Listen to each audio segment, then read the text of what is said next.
The political atmosphere in Gujarat is charged once again with speculations surrounding Shakti Singh Gohil, the state Congress president, amidst rumors of his resignation. Hello viewers, you are watching Vibes of India and I am Yuvraj.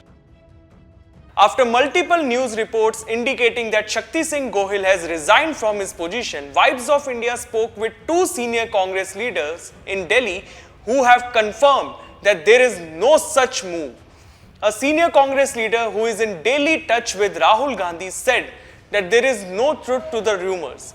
Shakti Singh Gohil has not approached Rahul Gandhi or anyone else asking to step down. He has led effectively as evidence to our recent electoral success in Banaskantha. Vibes of India's senior editor Nandini Oza spoke to Shakti Singh Gohil directly, who also laughed at similar reports circulating in Gujarat. He categorically said that he has not asked his party to relieve him. I am my party's soldier. I take orders. I don't ever argue about any order given to me. Till date, whether it is Delhi, Bihar or Haryana, whenever my party asks me to take up a responsibility, I have taken it.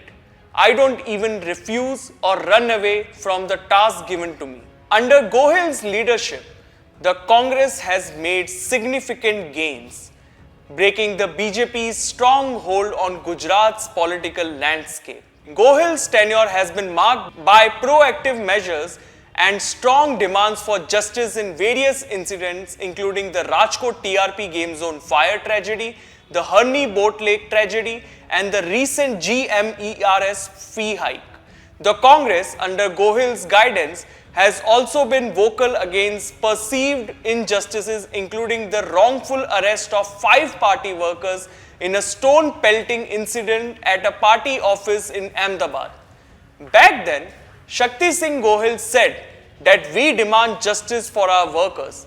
The truth must prevail. It must be noted that under Gohil's leadership, the Congress broke its jinx and did not let the BJP win all the 26 Lok Sabha seats. Gyanibin Thakur won the Banaskantha seat. Also, the BJP had claimed that they would win all 26 seats in Gujarat with over 5 lakh margin. Except for a couple of seats, the BJP could not even achieve it either. As the political saga unfolds in Gujarat, Shakti Singh Gohil remains confident in his role, dedicated to the Congress party's cause. For more news and updates, keep watching Vibes of India.